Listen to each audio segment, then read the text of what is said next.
All right, everybody, I am back. If you didn't see part one, in part one, I spent about an hour mostly addressing comments from the audience. And we only got about a minute into the video that I'm going to be continuing to review, which is a discussion between Sean Carroll and Russ Shafer-Landau about moral realism. I would strongly recommend, in this case, checking out the first video if you haven't seen this one. If you're joining me for the live stream, it's cool, stick around, but watch them in sequence because I cover a lot of the sort of preliminary comments that I want to make about the topic that ends up coming up. But now I'm going to actually get into the video. So let's start. Harmonica Luke, you get 1,000 Lance Loot. I'll mention it in the comments when other people do, but let's get into the video right away and just get going. All right. Let's make sure. Yeah, let's do it. Just do it. From God, if you're religious, or it might come. Let me take it back a few seconds just so we have some context. Forth. But I think that my point of view there is a minority one. I think that most people, both on the street and professional thinkers about this, are what we call moral realists. They think that in addition to the physical stuff of the universe, there is something else, some way of judging what is right and wrong. It might come from God, if you're religious. So as I addressed in the first video, this is where I stopped and I ended up saying a lot of things. He claims that most people on the street are moral realists. I claim that that is an empirical claim and that the empirical evidence just does not support that claim. If you aren't familiar with who I am or what I do, I'm a philosopher and psychologist that studies, among other things, the psychology of metaethics. And I study how non-philosophers, like people without training in academic philosophy, think about philosophical questions. And one of the things I focus on is whether or not people in that situation, non-philosophers, are moral realists or not. I argue that there's very little empirical evidence that they are moral realists or anti-realists. I think they're neither. Anyway, not going to dwell on that point. Let's keep going. Or it might come from philosophizing, from pure rationality, or it might just come from sort of introspecting about our intuitions about what is right and what is wrong. So today's guest is Russ Shafer-Landau. He's one of the best people to talk about these issues. He's one of the leading defenders of moral realism. Among his many books are called Moral Realism, A Defense, which is a long scholarly philosophical tome where you can really get into the weeds. But he's also written a shorter book called Whatever Happened to Good and Evil, if you want sort of the immediate catchy version of this kind of argument.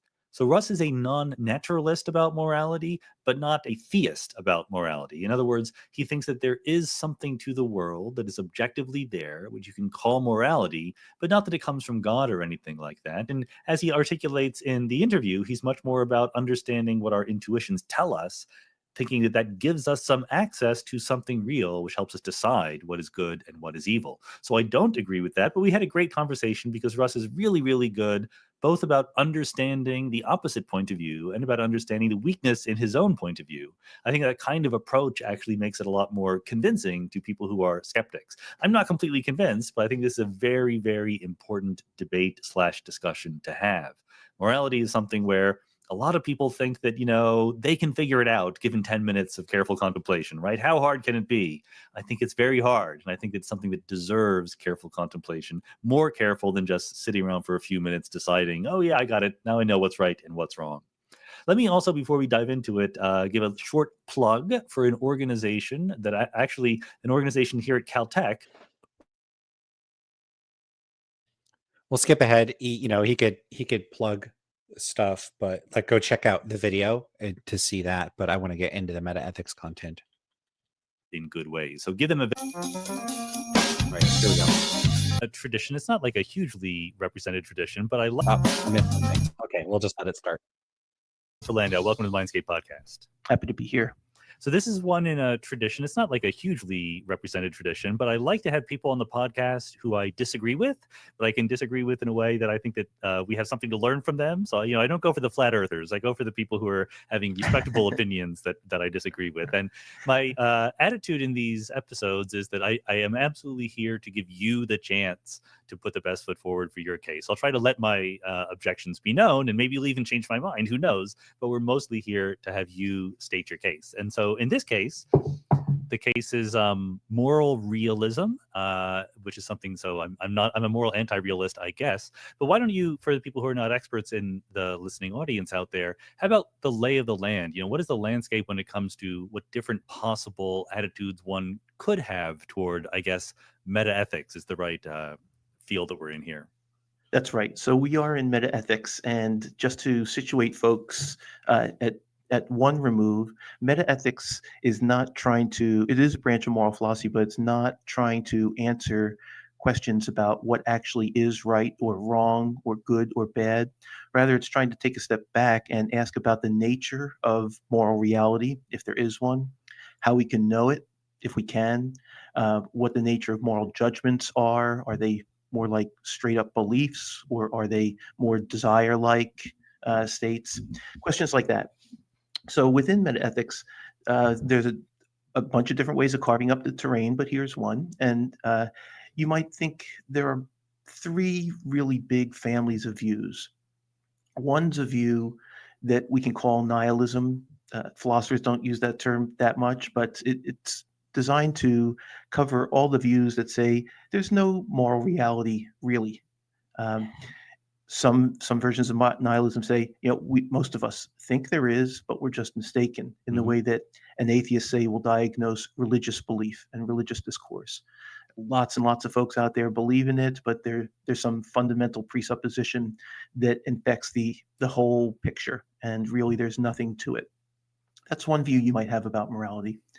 Then another view is a view according to which there is a moral reality, but the reality is a constructed one. These folks are called constructivists, unsurprisingly.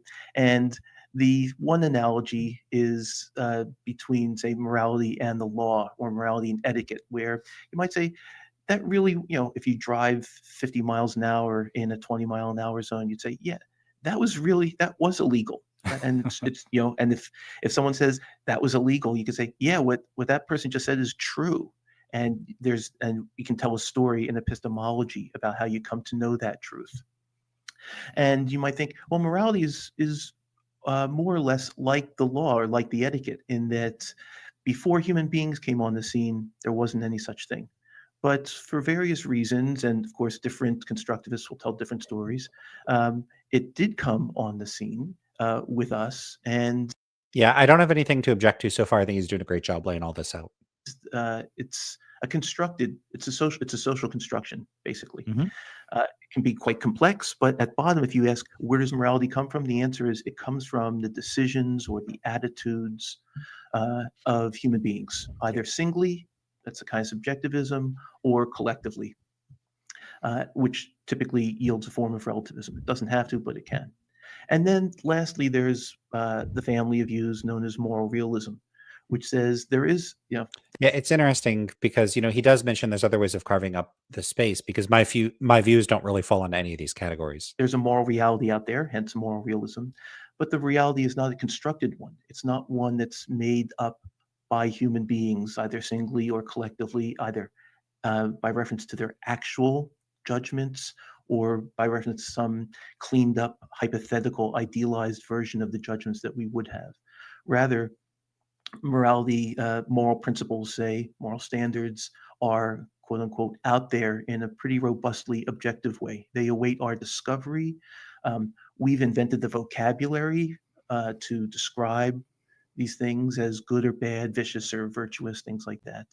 But the truths that we are apprehending are not of our own making. So, and then within moral realism, because we're doing philosophy here, there are lots of other There are sub-isms. categories, yeah. Yeah, lots of different versions of moral realism, but that's basically the lay of the land. And you're going to be in the moral realism camp there, just so we. I'm going to be in the giving moral away realism camp, and within the moral realism camp, I'm going to be in what's called the non-naturalist camp. So within realism itself, there are a bunch of different divisions, but the main division, at least within the last, say, 120 years, has been between those who think of themselves as naturalists and those who don't. A naturalist is someone on a par with other naturalistic disciplines, in particular the natural sciences. It may not be as advanced, and it's fine. Yeah, again, not much to say here. I like to see someone else setting things up here, but I'm just looking for something where I disagree or I have some comment on. And so far, he's just setting up the territory. This might have been something I should have skipped over. Findings as the natural sciences, but the basic methodologies of It'll be over in a discovering minute or two. what's right and wrong mirror the basic methodologies of the natural sciences. Mhm. The reality that awaits our discovery is continuous with the reality. It's a kind of natural scientific reality.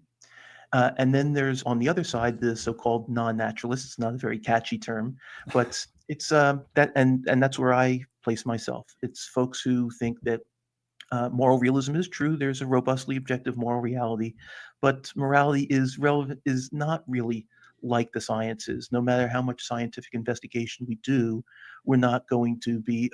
We can be certainly aided in discovering what's right and wrong by reference to that, but the truths aren't scientific ones. The methodology is not.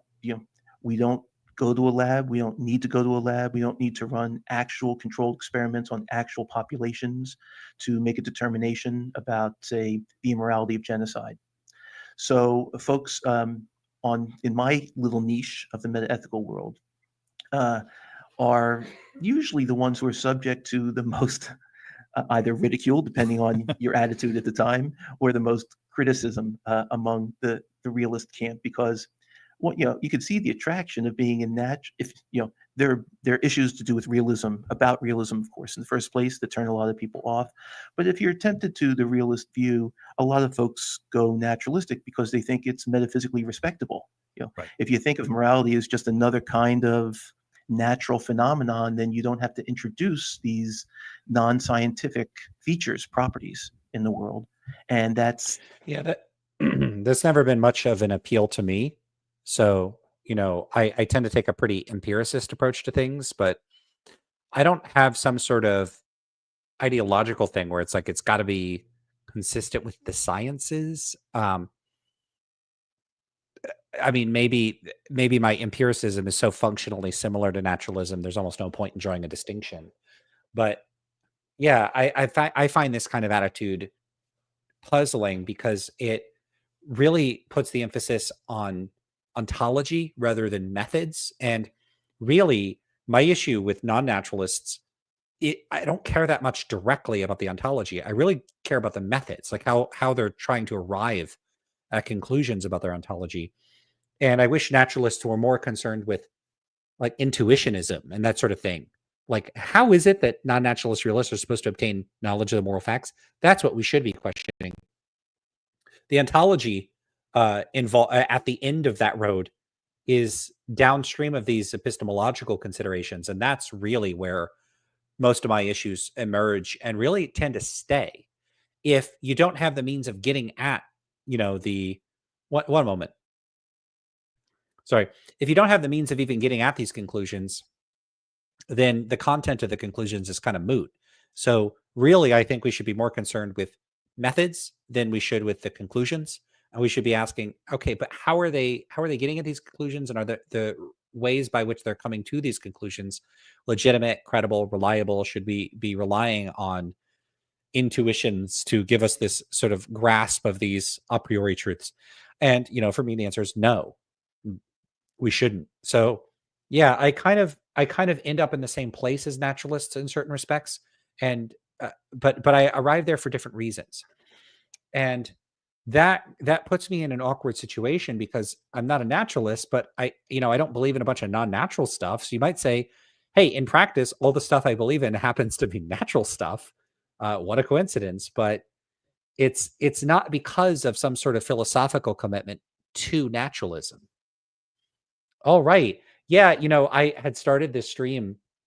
I stopped for dinner. I came back and everybody's gone. There were so many people. It was so active. And now there's not very many people, but I see Nitty just showed up. Hey, in spite of me going at this for 15 minutes, normally I have a bunch of people commenting. You are up for the land salute as well. So you get 500 land salute. We'll see who the third person will be who feels like getting a little land salute. There's double the land salute today because I'm doing 2 streams. So hi, Harmonica Luke. Hi, Nitty. We'll see if anybody else shows up and wants to dive into the comments. Although the first video was all interacting with the audience, so it might be good for getting into the video here. But yeah, hopefully that lays out some of my concerns to getting back to the video. With naturalism, I'm not a naturalist. I'm not drawn to that perspective. And yet I arrive in many of the same places that naturalists do, just for different reasons. And they might even share some of those reasons. I feel like they're jumping the gun by getting so concerned about metaphysics prior to metaphilosophy and methods. that leads to a more economical, metaphysically economical picture that's quite attractive to a lot of people. I definitely want to, excuse me, dig into the non-naturalism aspect of things in some detail here. But first, I'm sure that some of the people in the audience have mostly confronted or experienced the idea of non-naturalism as theism, right? As that's the, you contrast naturalism with theism, but you're doing something different here.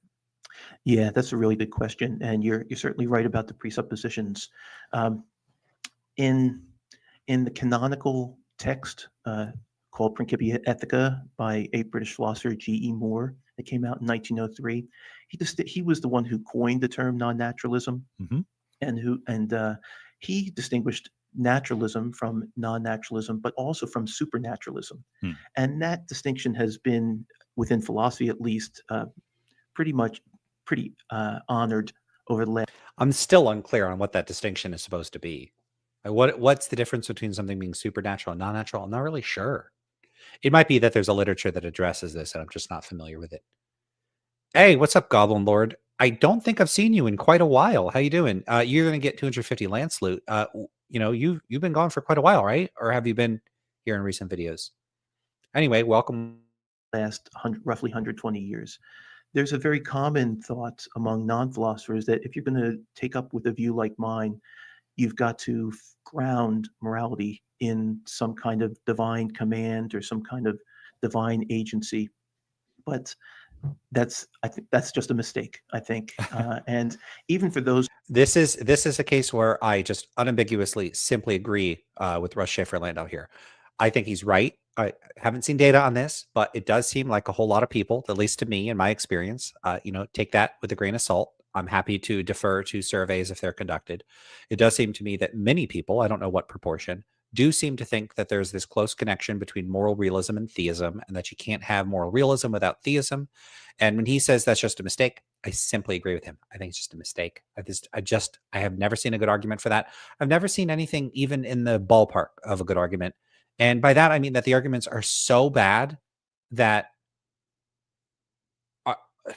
like they might be worse than arguments for like outrageous things, like, that aliens are abducting people or something like that.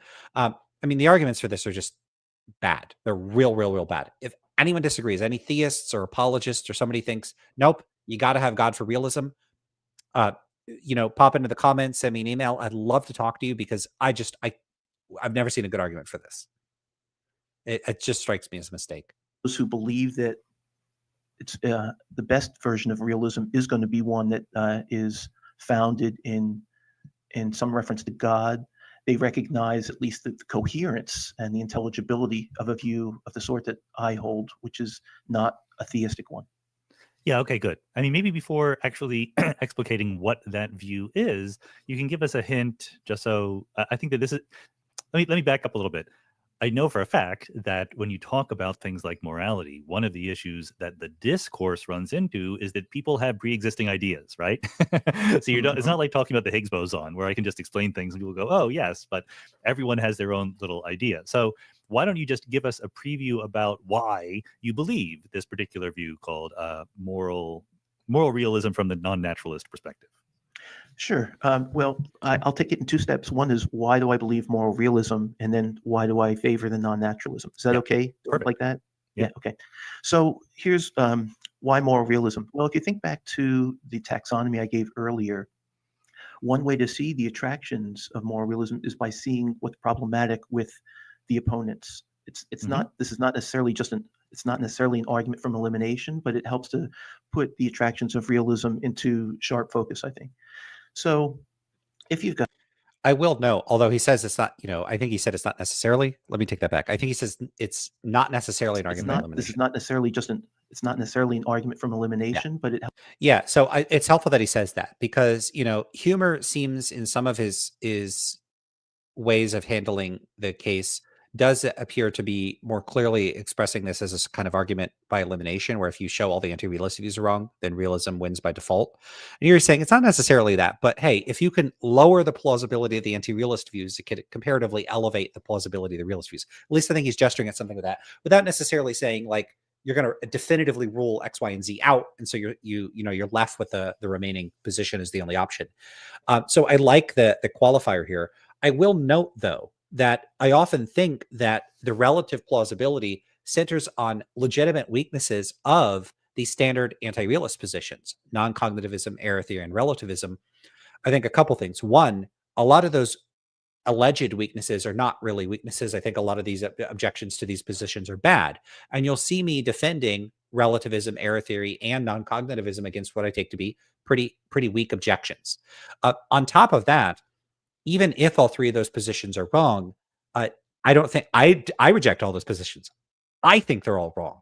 So I think that realists get a lot of mileage out of setting themselves up against fairly weak positions prominent in the literature. My position is not represented in that literature. So, it's really unfortunate that all three of those positions are fairly easy to make into punching bags for what I take to be mostly bad reasons and a few good reasons. And the result gives the appearance that realism has an edge on rival positions, largely by something akin, even if not necessarily or exactly, a process of elimination approach. And I think that that's really unfortunate. Helps to put the attractions of realism into sharp focus, I think. So if you've got a nihilist version, I myself think that's a version of last resort. I would think that, of course, but I invite those. So this is a bit of a framing issue, that it's an issue of last resort. So there seems to be this presumption that we should prefer realism over nihilism from the outset. It'd be a bit like if trying to think of a good example of this. Well, take some really simple case like that, like skeptical cases, like I have a hand. Here's one hand, here's another thing from G.E. Moore, who Shafer-Landau was just talking about as the person that coined the term non-naturalist realism, the view he's defending here. You might think that we should start with the assumption that we have hands unless we have good reason to think otherwise, that skepticism about the existence of the external world should be a last resort. Even if I granted that for the external world, I don't grant that for morality.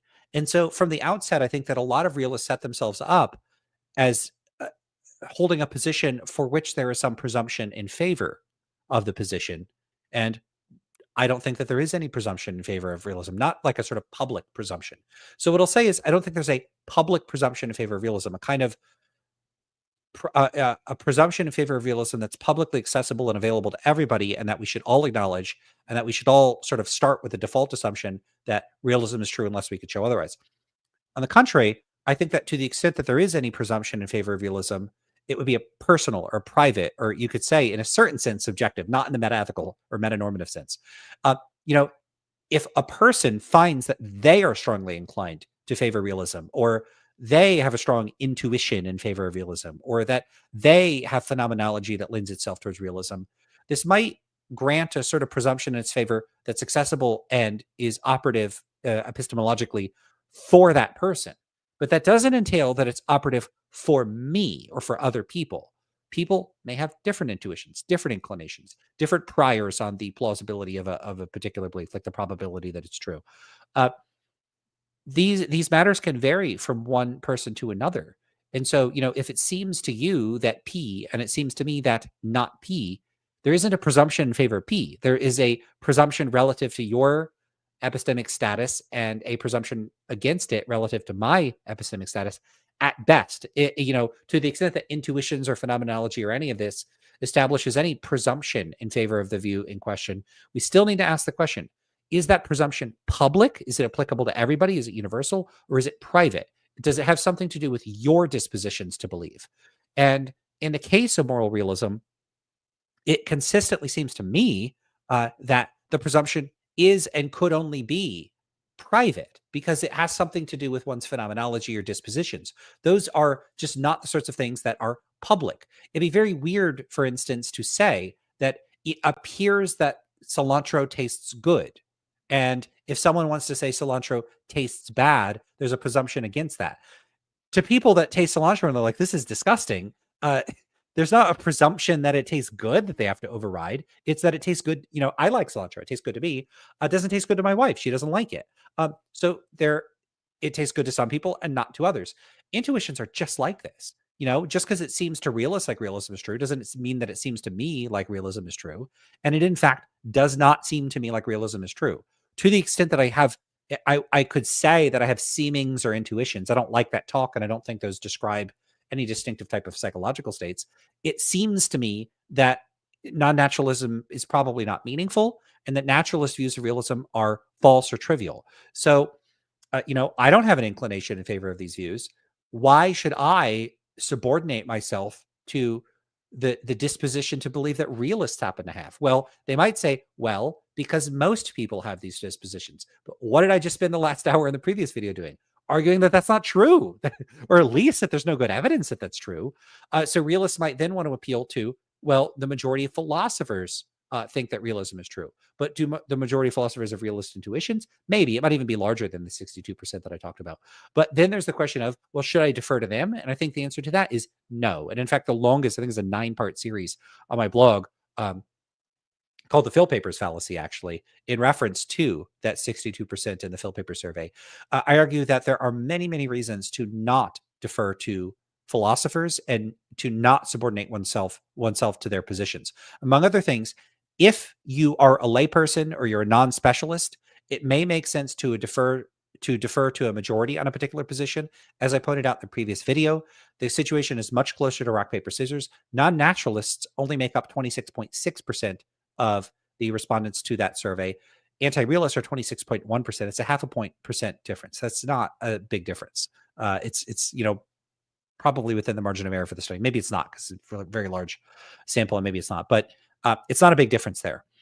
And, it's not clear that we should be lumping naturalists and non-naturalists in, because they have different epistemologies and different approaches to determining what's morally right or wrong. So, like why would we think that because the two views are both, realist views, that therefore we have to treat them the same way with respect to this particular question? I don't think that we should. But there's other reasons. I get into those in the blog. But the other thing is that would at best only be applicable if you're like a layperson. If you're a person that works in the field and thinks about this issue like me, do you still have to defer to a majority? I mean, think about how ridiculous that would be. If the moment 51% or more of experts in a particular topic agree on something, do the other 49% all have to fold and conform? Why would they? There is space and room epistemologically for there to be dissent among specialists. If there weren't, we could never make discoveries in science or philosophy, because new views that turn out being correct always begin as a minority view, and they have to win people over. So if you want to say that like being a minority view is dispositive of being wrong, we can't figure out the earth is round. We can't figure out, well, maybe that one people didn't really think much otherwise, but heliocentricity, we wouldn't have been able to figure that one out. Einstein's theories and overturning Newtonian physics, couldn't have figured that one out. Hey, everyone agrees Newton's correct. So if a minority think Einstein's correct, they got to be wrong. That doesn't work anywhere else. This could be one reference point in the broader scheme of considerations for or against a view. So we shouldn't defer to majorities as non-specialists. We shouldn't defer to majorities as specialists. There are circumstances in which that's a reasonable heuristic to rely on, but it should never be taken as definitive on these matters. And in any case, 62% is nowhere near like a consensus.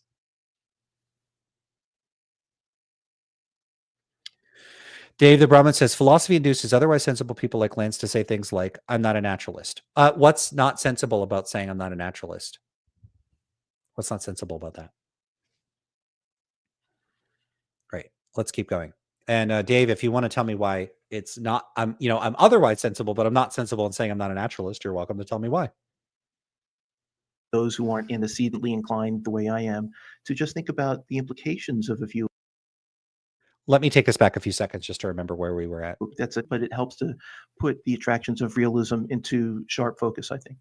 So if you've got a nihilist version, I myself think that's a version of last resort. I would think that, of course, but I invite those who aren't antecedently inclined the way I am to just think about the implications of a view according to which we can take a big example, one I used earlier, according to which there really is nothing immoral about perpetrating genocide. Yeah, so Here, this is what I call a misleading modifier, that there really is nothing wrong with genocide.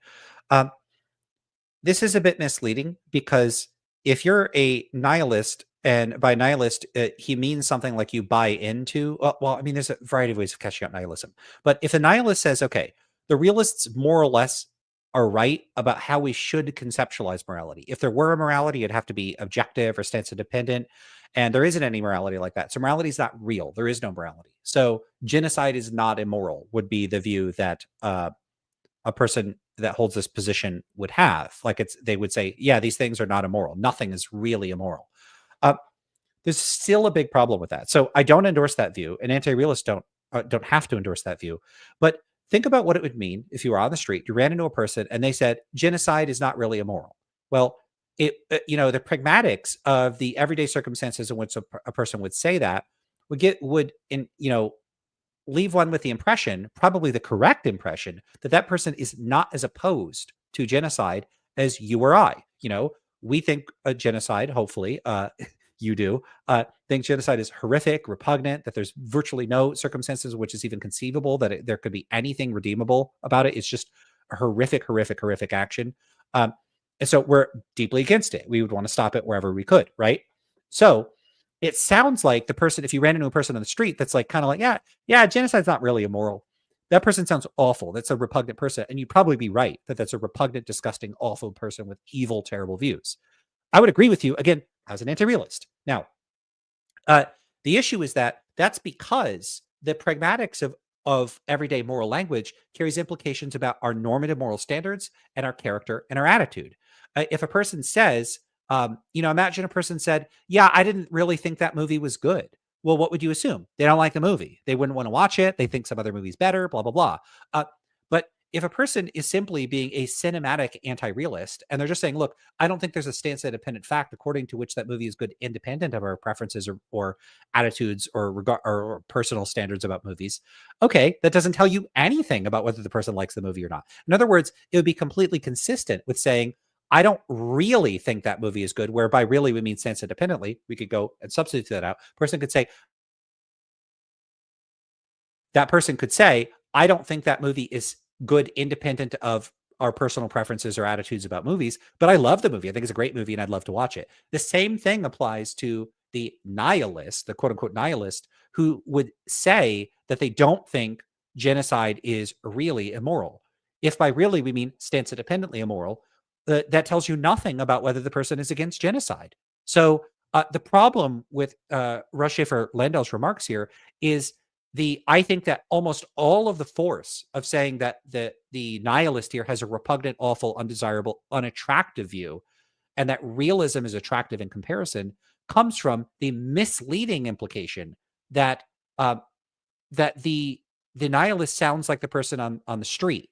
The person on the street that says genocide isn't really immoral, that person sounds repugnant. They're probably less against genocide than other people. They wouldn't be as concerned about it.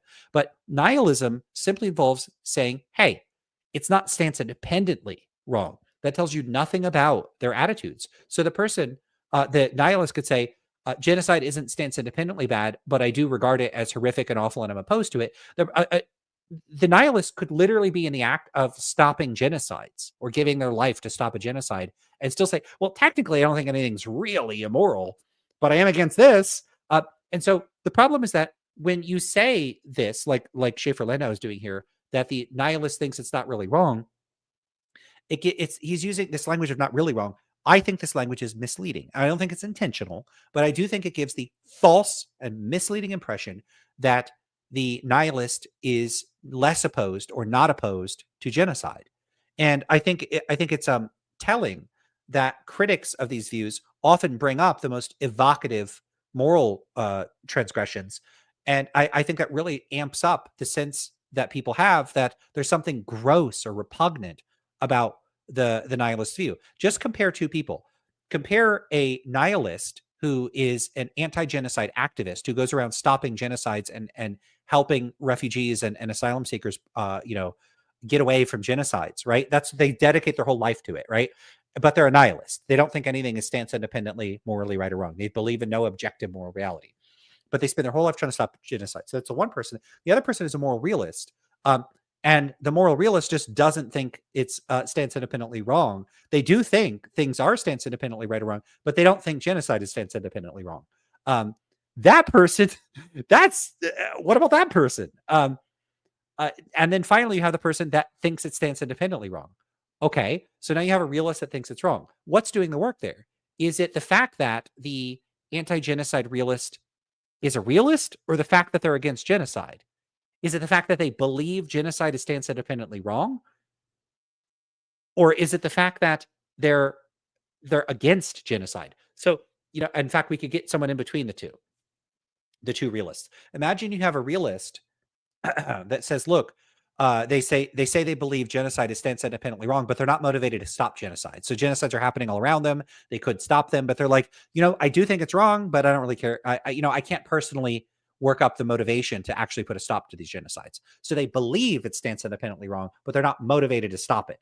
That's the realist that agrees that genocide is stands independently wrong. And now you have the realist that agrees it stands independently wrong, but they are motivated to stop it.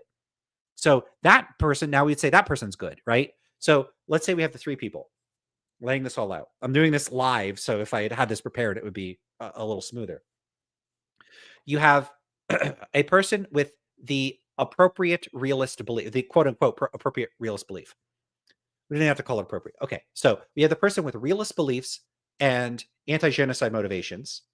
We have the person with realist beliefs and no anti-genocide motivations. And we have the person without realist beliefs and with anti-genocide motivations. And then we have the person without realist beliefs and without anti-genocide motivations. Okay, now let's go through the people and evaluate how much we would like this person or the conduct of the person. So you have the person who is a realist about morality but lacks anti-realist motivations. So they hold the belief genocide is stance independently wrong, but they have no interest in stopping it. They don't try to care. They don't do anything about it. That person's awful. That's a bad person. They're not personally doing anything to help with the genocides, even though they could. Then we have the realist that believes it stands independently wrong and is motivated to stop it. Great. That's a good person. I'm happy with that person. Then we have the anti-realist that thinks there's no stance independent moral reality. They're a nihilist or whatever, and they're anti-genocide and they're out stopping it. Okay, well, at that point, do you really care if they don't believe it stands independently wrong without stopping it anyway? I don't. Why would you care? So that person seems fine. And then finally, you have the person that's an anti-realist and they have no motivation to stop genocide. Okay, another bad, repugnant, awful person. So what's really doing the work here? Is the person good or bad based on whether they believe it stands independently wrong, genocide, or is it that they're motivated to stop genocides, that they're anti-genocide personally? It looks to me, look at those four cases, like that the person is personally opposed to genocide does all of the work, and their beliefs about whether it stands independently wrong do none of the work. And so, when he's laying this out, the nihilist doesn't think genocide is really wrong. That sounds bad, but and remember, he said you have to look at the implications of these views. What are the implications of that? The implications are that they hold a different view about the metaphysical status of moral truths than Russ Shafer-Landau does. But what are the actual practical real world implications? How would that manifest in their behavior? It's a completely orthogonal question. Again, the nihilist could literally be out stopping genocides while espousing nihilism. And again, the realist could be out espousing that there are stance independent moral truths while committing a genocide. So what are we practically concerned with? The implications of people actually stopping or facilitating genocides, or people's metaphysical views about the metaphysical status of moral truth claims? I'm more concerned with the former. And I don't know why anyone would be concerned with anything else than that. So I find this very weird.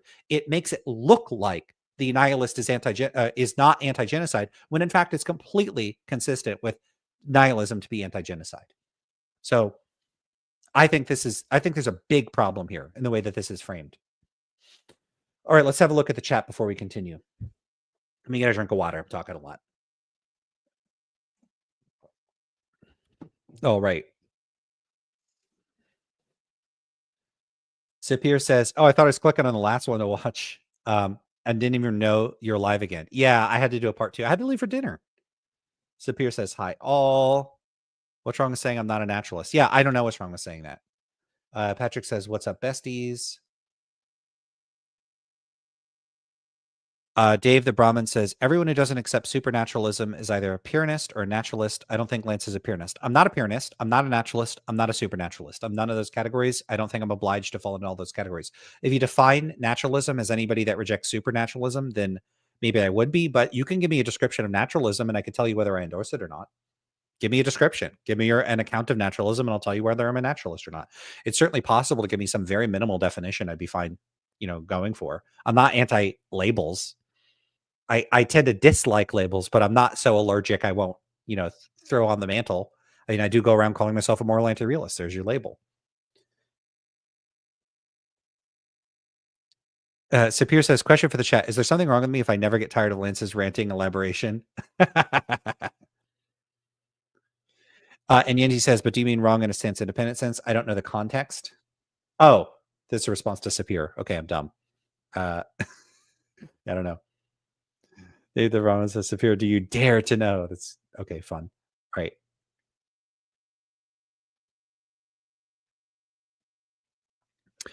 Plem Grubern says, but where do the anti-realist moral beliefs come from? I mean, there's going to be some causal explanation for why they have the views that they do, some combination of natural selection and cultural evolution and their individual personality differences. And so there's going to be like environment, nature, very sorts of causal influences.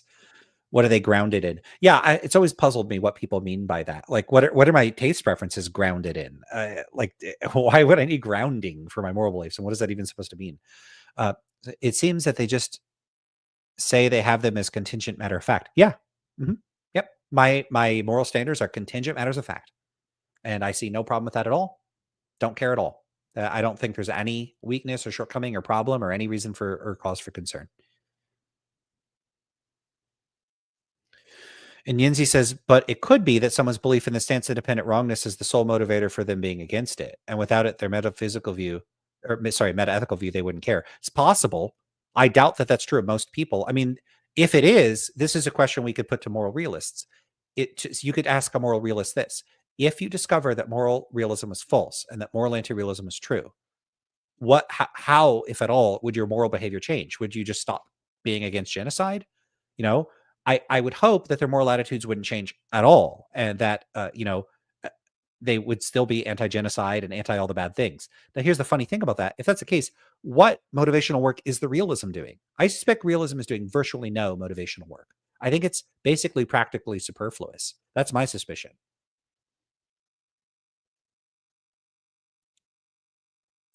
Robin Roswell asks, I love the profile pic. I've always had a love for aliens. Do you think Shafer-Landau or proponents of realism in general are being disingenuous when they conflate these concepts when framing these scenarios? No, I don't. So this is something that I've talked about quite a bit. I talk about it on my blog, on my Discord, and on here. I do not think that realists are being disingenuous. I think that people are way too quick to accuse other people of bad faith or being disingenuous or being dishonest and that sort of thing. I don't like it when people accuse me of doing these sorts of things. I've had people because I hold a lot of controversial or less common philosophical views. Often people respond with incredulity or disbelief that I hold the view that I have. For instance, I deny that qualia exist. I don't think phenomenal consciousness is real. In fact, I'm not even sure that's intelligible. So I have views like that. Now, I've had people say that I'm merely pretending to hold this view. Sometimes they think I'm pretending to hold them for attention or something like that. I know my own mind. I don't know it perfectly, but I know I'm not pretending. I know what I think. And something I pointed out to people that will accuse me of pretending or lying. Or, I get these accusations maybe once or twice a week. It's really, really common. People will tell me that they think I'm being bad faith, disingenuous, evasive, dishonest, lying, pretending, all those sorts of things. They'll tell me, I don't think you really endorse the view that you claim to.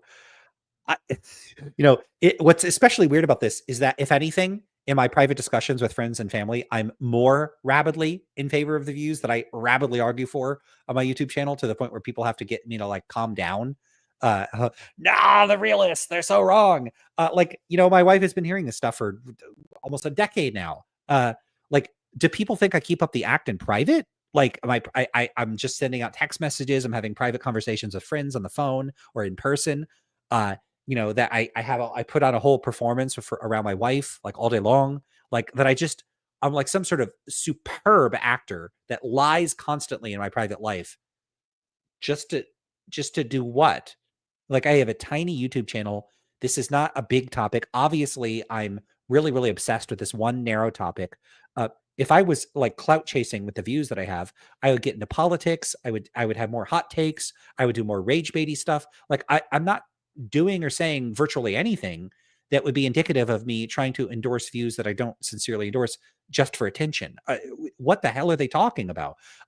So it's just people being way too quick, way too reflexive, way too inclined to think something like, well, this view is so implausible from their perspective, no one could be sincere about it. So this guy's being insincere. It's just people. I'll just say, look, I don't think people are being insincere when they accuse me of being dishonesty. When they accuse me of being dishonest, I think they're just being stupid. I think that's just a stupid inference. I'm not saying the person's stupid in every case, but if you are so bad at thinking and have such a poor imagination that you encounter a person that thinks something that you regard as weird or implausible, that you assume, wow, it's so weird or implausible, this person is lying, that's stupid. There's people that think the earth is flat. There's people that think reptile aliens are taking over the planet. People believe all kinds of stuff that's weird or implausible from my point of view. And I don't go around going, wait, you think aliens are abducting people? You're lying. Why would I think that? I've met enough people that believe in this to know that people are sincere about this, that people that claim to be abducted, do you think they're all lying? Maybe some of them are. Some of them like the attention. Many people sincerely believe they've been abducted by aliens. I have no reason to doubt that. So this is, people make these. I'm not sorry. I should say, Robin Roswell. I'm not suggesting you are doing anything wrong in posing the question. I think it's reasonable to pose this sort of question. I'm specifically describing people that in conversations about philosophical topics, some of those people are often very quick to say someone's being bad faith or disingenuous. This isn't a case where you or anyone else is quickly coming to this conclusion, because we routinely see realists engage in what I call normative entanglement and the use of what I call misleading modifiers. So there's no aspersions being cast on anybody in particular here. Not you, not anybody else. I'm just engaging with the question as it is. But in the case of realists, no, I don't think they're being disingenuous. I think realists are all about realism. I think they sincerely believe it. And I think that they take the cases that they're presenting to be strong cases. Part of the reason why I think that they leverage this normative language in a way that I think is misleading is, one, I think they're inattentive to or making mistakes about the sensitivity of non-philosophers' pragmatics and pragmatic considerations. So I think part of it is, I think, making mistakes in the way that they think about language and how it influences people. So I think it's partially like a language problem, and I think that there's sort of a Wittgensteinian considerations that are relevant here.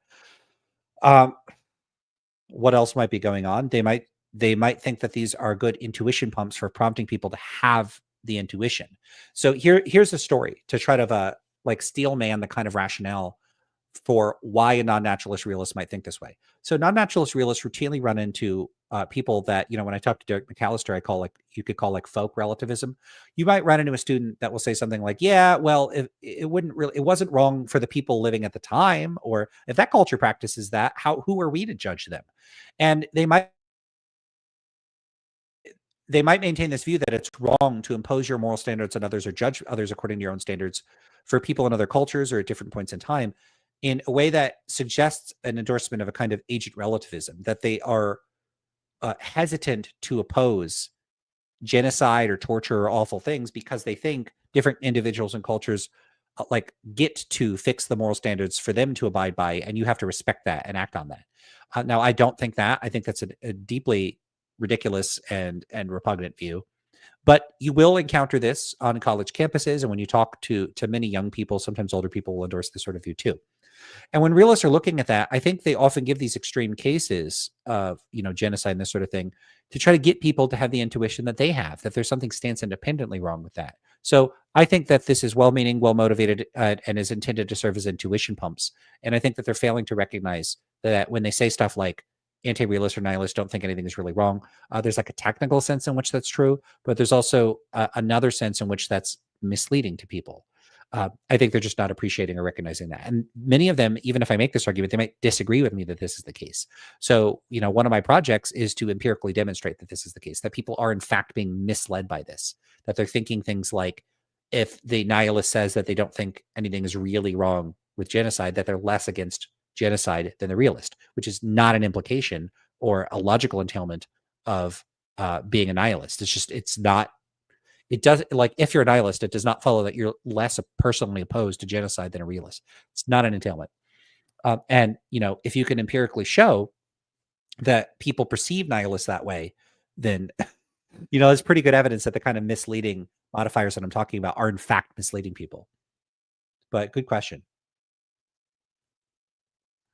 Yeah, Patrick covers this well. Plum Grubin, an anti-realist could say that their morals come from their genetics, upbringing, reasoning. Yeah, it's going to be some combination of those.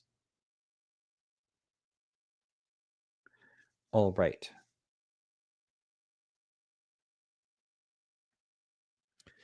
And Yinzi says, I agree it seems weaker because someone could just have different upbringing and believe that, for example, slavery is right. I think a lot of us want a stronger basis for their beliefs than just historical contingency. Yeah, there's another issue here, though, which is that it shifts the issue from contingency about one's background to contingency in one's current set of beliefs, which I don't think makes much of a difference. Even if one finds the contingency uncomfortable,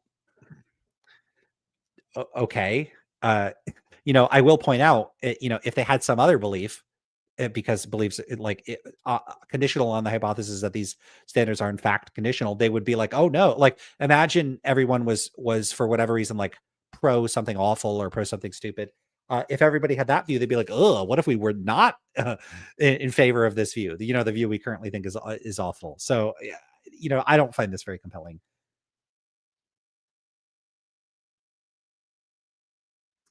Yeah, Dave says, what are the other options here? One is either a skeptic, a naturalist, or a supernaturalist. The only other option claimed not to know is simply ignoring the evidence for naturalism. You would have to be clear on what you mean by naturalism. It's not clear to me why those would be mutually exhaustive categories. And presenting them as mutually exhaustive categories may rely on presuppositions I don't share. So that'd be something that would have to be cashed out in a discussion, or at least like an elaborate set of posts where maybe you could summarize what you mean by naturalism, but maybe you have in the chat. Let's see. Yeah, Sapir is asking Dave about this, so maybe they'll get into it.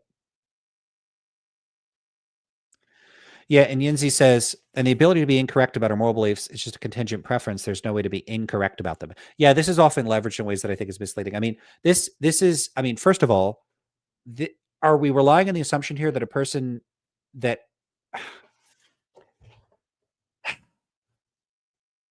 can a person be incorrect about their food preferences? Like, that's something that I would say I'm an anti-realist about. Can people be wrong about their food preferences?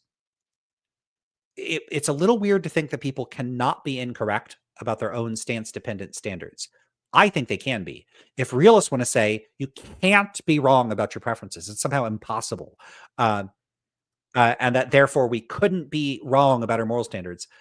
First of all, so what? That could be leveraged to make it seem really like weird, like the position. But if they think we can't be wrong with them, how is it an objection? Hey, people can't be wrong about stance-dependent things. This is stance-dependent, so people can't be wrong about it. Oh no, it's absurd to say they can't be wrong about it. Why? You think you can't be wrong about these things. So there's already something weird about that sort of objection.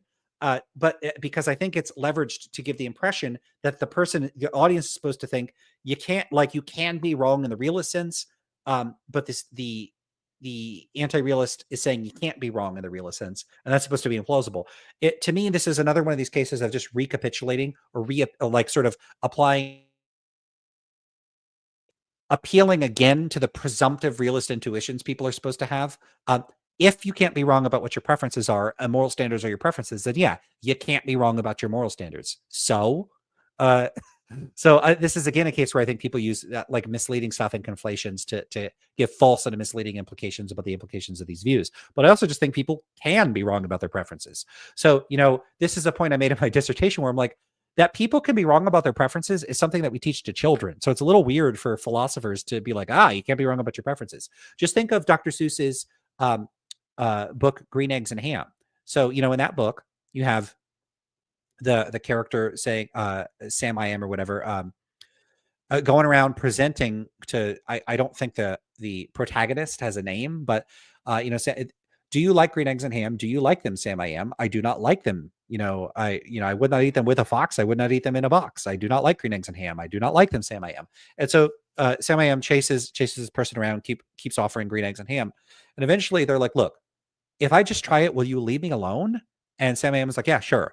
So they try the green eggs and ham, and they're like, oh, I do like green eggs and ham. I do like them, Sam I am. I would eat them with a fox. I would eat them in a box or whatever it is. I'm not trying to quote the book verbatim. Now, what do we find there? Where a person can have preferences that are realized only by acting on the preferences. They believe they didn't like green eggs and ham. They discover that they were mistaken about them. You can discover things about your preferences. This just does occur. So it's certainly possible. Like, take a look at Sharon Street talks about Humean constructivism. You could look into Humean constructivism. Nothing about thinking that moral values or facts are reducible to or describe your personal subjective standards or stance-dependent states, I think entails infallibility, unless you hold a very robust view about the connection between our goals and desires and like our epistemic states or something like that, or some type of view that I don't endorse. So no, I don't think that it would, if it's a contingent preference, that there's no way to be incorrect about them. I wouldn't think so. And if there were, I don't think that carries any particularly worrisome implications anyway.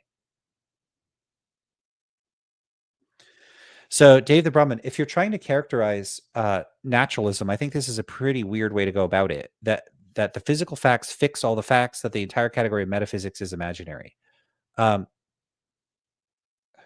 Is that supposed to be naturalism? It sounds like, I'm puzzled by a few things. One, it sounds like you're describing physicalism, and especially some type of some type of reductive physicalism. And then it sounds like you think metaphysics is imaginary, but physicalism is a metaphysical position. So that I don't understand. So it's a little weird to say, hey, I take that, like, this is how I would frame it. To me, it sounds like someone saying, I take the metaphysical position of reductive physicalism, and I don't take a metaphysical position, or I think metaphysics is imaginary. That sounds a little weird. You presumably disagree and didn't mean by that latter part of the remark to include a position on fixing the physical facts. So I'm not trying to frame your position on the matter. But yeah, one, I don't think that's naturalism. Two, it looks like you're baking a couple things in there that seem like there might be a tension between them. And three, like some type of reductive physical. I'm not a physicalist either. So yeah, I don't endorse that. And I don't think your only options are, like, do you think your only options are physicalism or supernaturalism? That's not true. There are other positions besides those among philosophers. Remark from Robin Roswell. There's no need to apologize. But anyway, I'll read the remark. Robin Roswell says, I apologize. I did not intend to accuse realists of being disingenuous or to imply that you were doing that either. But as a non-philosopher understands the distinction you describe, it's difficult for me to understand how a professional who thinks about these matters much more than I do would still confuse this. So a couple things. One, they might just say they're not confusing anything. And two, I do find it puzzling that people will engage in what I call like normative entanglement. I find it puzzling. I don't really understand it. I'd love to talk to more realists about it. Why they'll say stuff like, one of the reasons anti-realism is so implausible is that they don't think it's really wrong to torture babies for fun or something. To me, it unambiguously sounds like they're implying that anti-realists are bad people. That's what it sounds like, but they might turn around and say, I'm not implying that, but it just seems so implausible to me. What seems implausible about it, if not that? I'm reactive to people not being against genocide. Again, who do you want near you? The person that is a moral realist but isn't against genocide, or the person that is an anti-realist but is against genocide? I'll take the second person 100% of the time. I care about people's like normative moral attitudes and their behavior. I care about how they're disposed to act. Look, I do meta ethics every day. I don't give a shit what people's meta ethical views are. I don't care. Why does that matter? I care about what kind of people they are. Don't realists? So why do they use language that implies or insinuates that moral anti-realists are awful pieces of garbage. Why are they using that language? It's so weird. Because they'll say, no, but I'm not trying to imply that. It's like if I said, hey, look, one of the implications of being a Copenhagen about how to interpret quantum mechanics is that you hate your family. You hate your family. Now, by hate your family, I don't mean that like you treat your family badly or that you treat them any differently than anybody else, but it does entail that you hate your family. Like that'd be a really weird thing to say. Like you're using language that clearly has an implication in ordinary language that the person in question is like a douchebag. And then you're like, but by hate your family, I don't mean what you might think I mean. If you say an anti-realist does not think genocide is really wrong, you're making that person sound bad. Come on. Look, realists love their intuitions a lot, especially non-naturalist realists. How is that not obvious? How is it not obvious that you're making the anti-realists look like they care less about genocide than you do? And again, how many tests do we need to run to establish this is the case? You want us to run the tests? Like, I don't get it myself. I don't get it. I don't get why. What to me, it looks like rhetoric, even if it isn't intended to be, and it's so persistent. It's so common. Dave the Brahmin says, you're brilliant on moral realism. I don't understand why you resist naturalism. Well, I don't even think you gave a good characterization of naturalism. So like, let's look up what I would get if I look up naturalism right now. Because we're not going to get what you gave, which sounds like physicalism, especially reductive physicalism in particular.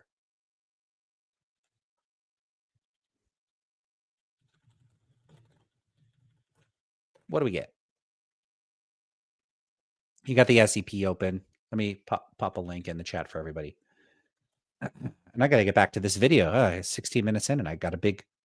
Well, I love the audience engagement, so I don't care that much. The term naturalism has no very precise meaning in contemporary philosophy. Its current usage derives from debates in America in the first half of the last century. The self-proclaimed naturalists from that period included John Dewey, Ernest Nagel, Sidney Hook, and Roy Wood Sellers. These philosophers aimed to ally philosophy more closely with science. They urged that reality is exhausted by nature, containing nothing supernatural, and that the scientific method should be used to investigate all areas of reality, including the, quote, human spirit. So let's see what I agree with. That reality is exhausted by nature. I don't know what that means, so I don't know if I endorse that. Contains nothing supernatural. I probably agree with that, but it would depend on what you mean by supernatural, and I might just think that that's not meaningful, and so I would reject it on quietistic grounds rather than metaphysical grounds. That the scientific method should be used to investigate all areas of reality. Yeah, pretty much agree with that. Depends what you're going to mean by scientific method. Here, maybe this isn't great because I don't know if it's saying that the scientific method is the only thing you should use. They probably wouldn't endorse that. Okay. So yeah, no, I think it's fine as phrased. It's fine as phrased. Who would disagree with that? It should be used to investigate all areas of reality. I think even non-naturalists would agree, yeah, you should use it, but it's going to be exhaustive. Maybe they just think it's really going to depend what you mean by that. Someone might think it can't be effectively used in certain cases, like for math or something. So then they might disagree. So understood, naturalism is not particularly informative term as applied to contemporary philosophers. The great majority of contemporary philosophers would happily accept naturalism as just characterized. Yeah, like the way this is being characterized, I don't have a huge problem with it. That is, they would reject both supernatural entities. I do, and allow that science is a possible route to important truths about the, quote, human spirit. I don't even know what that means. What the hell is a human spirit? So this goes on to say, even so, the century will not aim to pin down. So like what you see is this term naturalism arose in a specific historical context for specific purposes and specific debates that were occurring a while back. Why do I have to take a stance on that? Why do you have to endorse that or one of another short list of other stances? I'm not convinced that you do.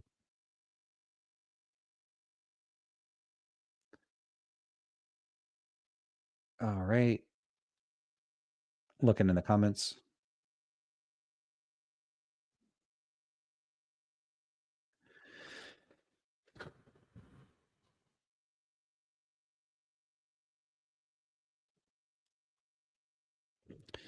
Clem Grubin says, it seems that moral realists believe that their moral beliefs have been debunked, but continue to hold them at the same level of strength. How can that be? I don't think they think their views have been debunked.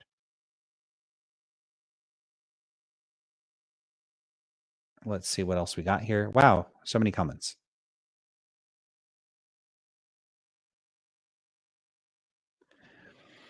Yeah, so this is interesting. What makes it uncomfortable to me is that I require all my non-normative beliefs to have some warrant. Why treat my normative beliefs any differently? Well, do you think you need to have warrant for like food preferences or your favorite color? Like my favorite color is purple. Do I need to justify that? I like purple. That's just a fact about me. I take normative beliefs to be descriptive facts about how my state of mind. I like purple. I don't like blue as much as I like purple. I don't. What would it even mean to have a justification for that? Also, I'm against torturing people for fun. I need a justification for that. Why? Why would I need a justification? Uh, what's that going to do for me? I'm going to be against it no matter what anyway. So, justification or not, what's the justification going to do? Why do I need that? Do I need to justify my food preferences? I think the idea of justification for this stuff is very weird. I mean, this is so out of alignment with what I think is a reasonable way to think about moral issues. I think it's almost inappropriate to ask for a justification. Yeah, like when people say, like, if by my own lights, I just happen to have them. I happen to care more about my family than other people's family. I happen to love my wife. Do I need a justification? Why would I? I feel the way I feel. If people don't like that, tough shit. I don't care. Like the things I care about, those are what I priority in my life. Not justification. Like I don't justification. What is this? Like a social practice? Like I need to present you arguments and evidence. I need to make it publicly provable to others. No. I care about what I care about. If other people don't like it, they could pound sand. I don't care. This is very weird to intellectualize that sort of stuff. I think it's just a mistake. I think it's an over intellectualization of things to demand justifications for what we care about. I care about what I care about. There's not many other ways I could say than if people don't like it, too bad. Too damn bad. I got my values and I'm going to act on them. If people don't like it, that's their problem. It's not my problem. I don't owe them any kind of defense or justification for that sort of thing. What makes you uncomfortable about that? It's not. I don't. Why would you think any differently than that? Like I'm not trying to be too argumentative or combative here, but like, can I intuition pump the anti-realist view? Like the anti-realist view seems very organic and natural to me. I think it's the realist view that seems super weird and externalized and disconnected from like the way I think and the way I experience the world. The realist view just seems super alien to me and very, very strange.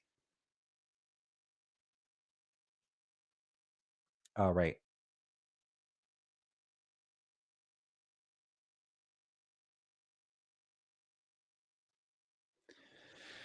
So this is going back to Robin Roswell's remark about whether, Robin was asking, like, do you think they're being disingenuous?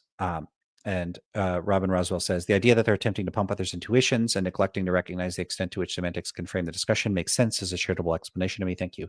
Yeah, I think that's what's going on. I could be wrong about that, but I don't think so.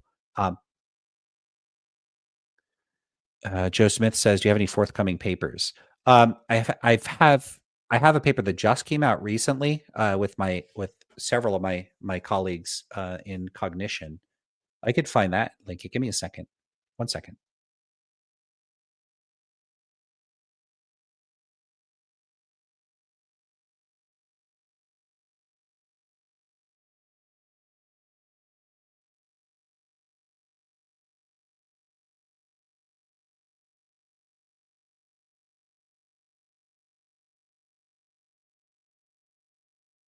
All right. There's a link to the paper and a summary of it here. I put it in chat.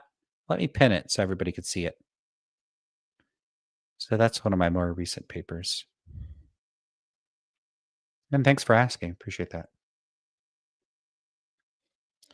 JPW says, Lance, I think you're going to run into issues of terms like nihilism being used in non-technical ways. I recently saw the following comment in the context of transgender treatments. I don't know if I really want to get into those, but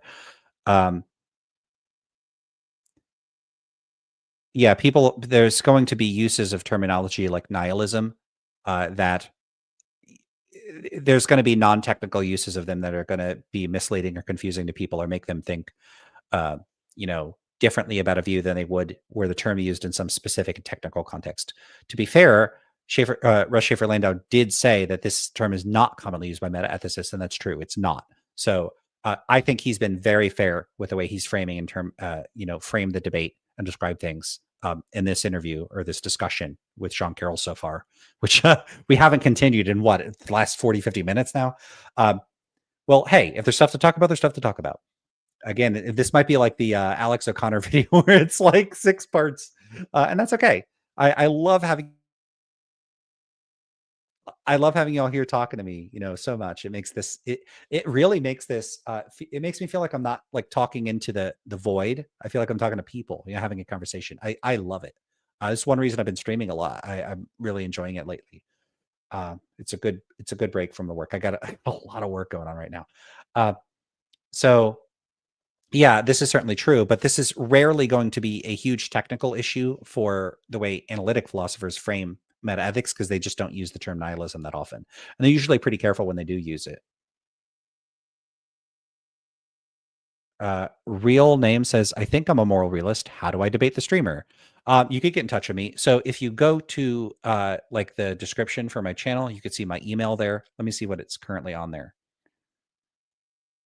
But I'm pretty easy to find. Let's see. Is it in? Yeah, go to more in the about page and you'll see my contact information there.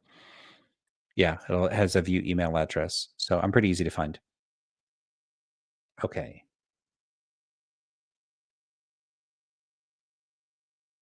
Modern Moralist says, I'm proud of you as a person, Dr. Independent. I never heard anybody call me Dr. Independent. That's funny.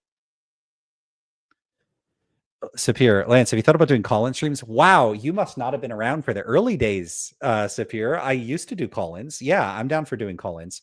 I haven't done them in a while. I'm not up for it now, I don't think. Oh, wait. Okay. So I take that back. You say, I know you've done some before a while back. I take it back. I was wrong. You were here. At least I think I remember that. Yeah, I used to do more of them. William Grubin says, I mostly agree with Timothy Williamson that naturalism is a confused concept. I might agree with Williamson about that. And Williamson has, I think, some decent takes on intuitions and metaphilosophy as well. Yeah, real name says, yeah, let me call in so I could debate. I'm not doing a call in right now, so I'm not going to do that today. But pop into another stream and I might be up for it. This is the latter stream. This is the second stream of today. It's late. I've been talking for over 2 hours. I could just tell you my jaw hurts from talking so much, and I'm just not up for talking to somebody at the moment. But I do call-ins. I like to do them. I have no problem with people popping in and talking to me. Again, I'm pretty easy to get in touch with.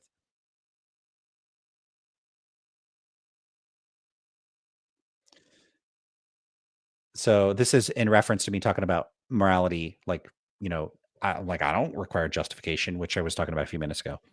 Glenn Grubin says, no, I don't think my preferences for color are justified, but I don't hold that the same strength as I hold my moral beliefs. Same here. My moral beliefs I hold more strongly. Still doesn't make any difference. What difference does that make? I don't think anyone is wrong for preferring red over blue. But I think someone would be wrong for preferring. Yeah, so do I, though. Yeah, I have but that's a matter of scope. So, when it comes to taste preferences, I don't care that much what other people prefer to eat, but I do care about their conduct in a moral context. I don't want them to do things I think are bad, but that's still a preference. It doesn't change anything for me. And that it's contingent. Yeah, my moral standards could change. So could anyone's. Real name says, don't food preferences evolve? Like what we call food is hyper objective because most stuff is inedible. I mean, what was it someone said in a stream like way back? They said anything is food if you try hard enough. Yeah. Yeah, food preferences evolve. My food preferences have changed over the course of my life. JPW says you're liking people is justified by Donatello getting your favorite Teenage Mutant Ninja Turtle purple. So my favorite Teenage Mutant Ninja Turtle is Michelangelo, who I think has that like orangey yellow color. It's orange, right? Yeah, it's not Donatello. I don't know why. I'd like the nunchucks.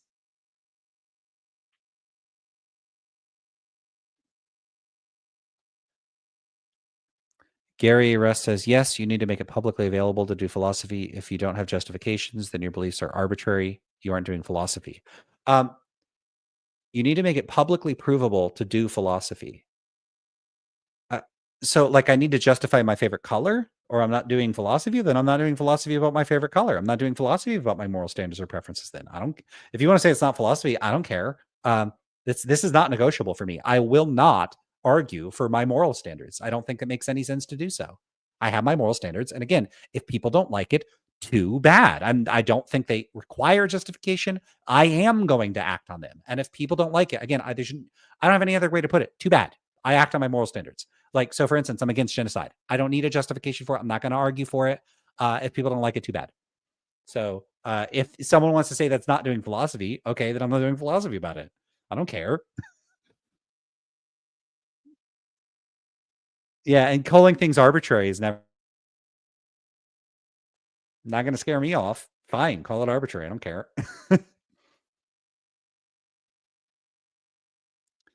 If you can't provide a defense, then justifications aren't grounded. I don't think this makes any sense. Like, I don't need a defense for my moral standards. They don't need to be grounded. They don't need to be justified. I have them, and that's all there is to it.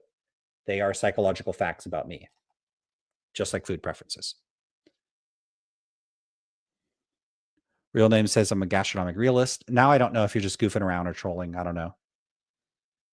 And Yinzi said, yes, if someone said justify why you want to genocide, then you just say they're my values and I care about them.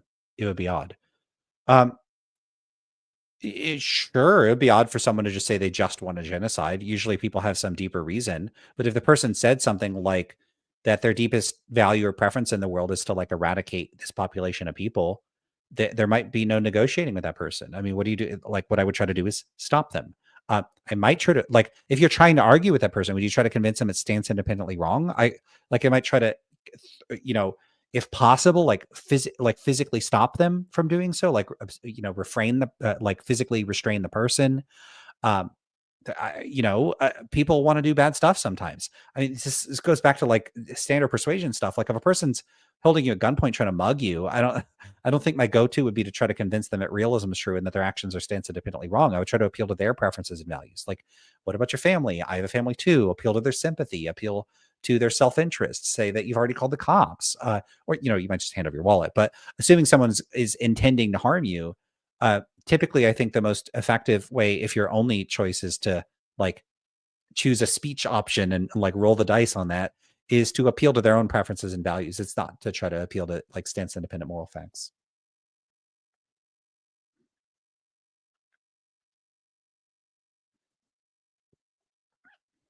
Plum Grubin says, I wouldn't say I'm a realist per se. I believe normativity is stance dependent, but only its stances are compatible with basic principles of rationality, i.e. some kind of Kantian constructivism.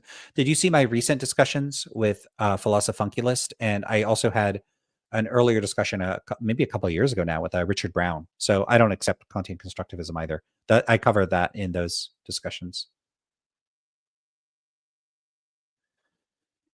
And Scomas, do you think formal critiques of error theory amount to meaningful critique? I don't know which formal critiques you're referring to. I mean, my main critique of error theory would simply be that it relies on the semantic thesis that ordinary moral judgments, purport to describe stance independent moral facts. I don't think that's true.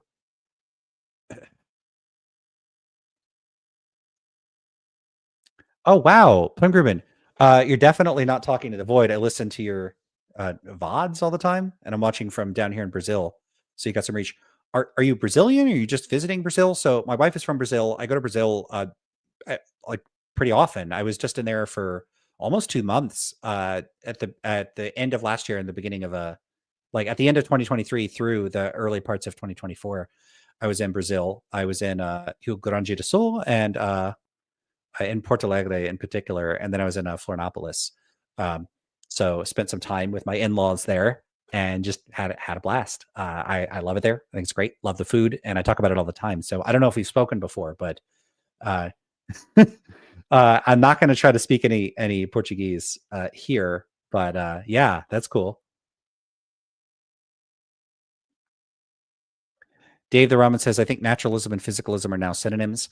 I don't agree, and I've never even heard anybody claim that that's the case, but I don't think that that's true.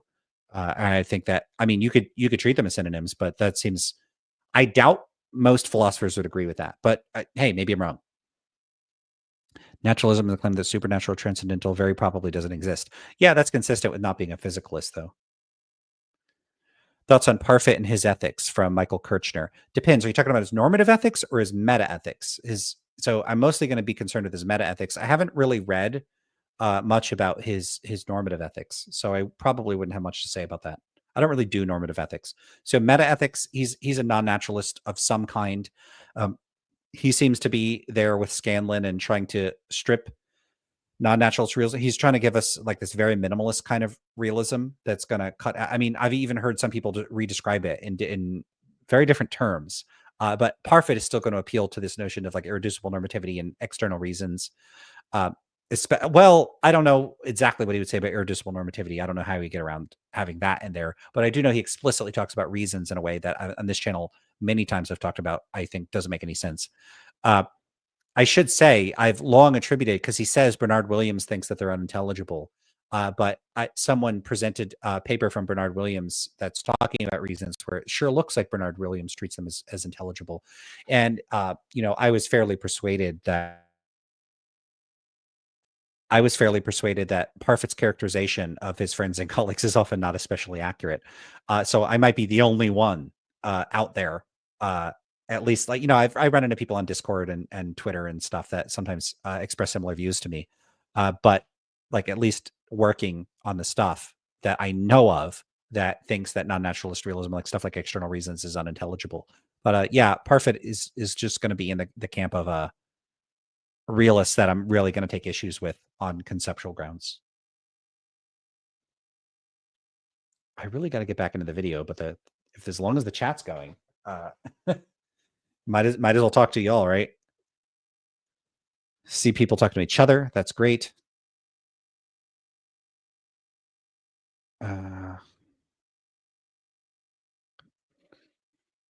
Clem Grubern says, I'm Brazilian, born here. That's really cool. My met ethics teacher in university was from Rio Grande do Sul. Wait, you had a meta ethics teacher? Really? Where did they teach it in Porto Alegre, or did they whatever? If you want to get in touch, I'd love to talk to you, especially if you know meta ethics. That would be really cool. It'd be cool to hear more about meta ethics in Portuguese. I won't understand you, but I could try. Yeah, actually, right. So when we went and had dinner, we were watching MasterChef Brazil. So I do my best. So that's super cool. It's so great to have Brazilian here. My wife will be very excited about that. I'll mention it to her once I'm off of here. Yeah, and I was in Brazil back in September. I was in Brasilia. And it was the first time I went around by myself and had to like talk to Uber drivers and stuff like that. It was rough. I can understand people a lot better than I could say stuff. I really lock up and freeze up when I try to talk to people. I'm real awkward about it. All right. Real Name says, isn't it wrong, bad, false if your favorite food is like sulfuric acid or titanium or something because it kills you? Well, it depends on your goals, standards, or values. So what I would say about that is, conditional on the fact that you don't want to die, that having a preference for those things would be inconsistent with probably a more fundamental goal or value that you have. So to the extent that it would be wrong, bad, or false, I would think it would be wrong, bad, or false insofar as it's inconsistent with your goals and values, not like stance independently. Sapir says, Lance, people are excited to talk to you. Yeah. Plem Grubern says it was elective class, but yeah, just finished his PhD too, so it's a great class. I'm from Minas Gerais. Very cool. Okay. Very cool. That's awesome. Okay. I haven't been there. So that's cool. And I think that translates to what, General Mines, I think, because it was like a mining area. I don't know how much it is now. Is that the history of that term? You could tell me. Anyway, let's get back to the video. I'll pause it if you respond to that, but and correct me, which is probably wrong. But let's get back to it. Or to take a smaller example, but one that hopefully is just as clear. Oh, yes, yeah, that's correct. Cool. Okay, awesome. Yeah, cool. All right then. Let's continue with the video. It's great to have Brazil here. Earlier, according to which there really is nothing immoral about perpetrating genocide. example, but one that hopefully is just as clear. A nihilist is committed to saying there's nothing wrong with deliberately accosting a vulnerable little kid and then smacking the kid as hard as you can and laughing at the kid Right. as he falls down the puddle of tears. Yeah, again, like there's nothing. Does he say really there? Let's take it back again. Deliberately, or to take a smaller example, but one that hopefully is just as clear. A nihilist is committed to saying there's nothing wrong with deliberately. Yeah, so like if they're like an error theorist, they might be committed to saying something like there's nothing wrong with, and then insert bad thing. But again, if all they mean by that is there's nothing stance independently wrong about doing so, that's orthogonal to their normative moral standards and their attitudes of preferences and values. So as I've already went over, this makes it sound like the nihilist is like, yeah, you could just go around and smack kids and hurt people for fun if you want to. And that's not an implication of the view. So I don't know what's supposed to be so unpalatable or unappealing about the view. This is making it sound like there's something unappealing or unpalatable about the view. I don't think that there is. I don't think he's shown that there is. Accosting a vulnerable little kid and then smacking the kid as hard as you can and laughing at the kid as he falls down the puddle of tears. To me, I think that when doing philosophy, there's no alternative but to rely at various junctures on our intuitions. We can talk about that because so this is going to be one of those things. Like even if we rely on our intuitions, what if our intuitions differ? Then what? That itself is a philosophically controversial claim, but that's my view at least. And I think that some of our moral intuitions about cases of this, like the two I Note the use of the term our. Who is our? Is he referring to all people? And does he think all people have the same intuitions? just described, because that itself is a philosophically controversial claim, but that's my view at least. And I think that some of our moral intuitions about cases of this, like the two I've just described, are as clear and as probative, actually, as any kind of evidence we can have in philosophy. Yeah, any kind of evidence. There is clear and probative. I find this all very puzzling. So like our intuitions are as clear and probative. I don't have the same intuitions as him. So clear and probative with respect to what?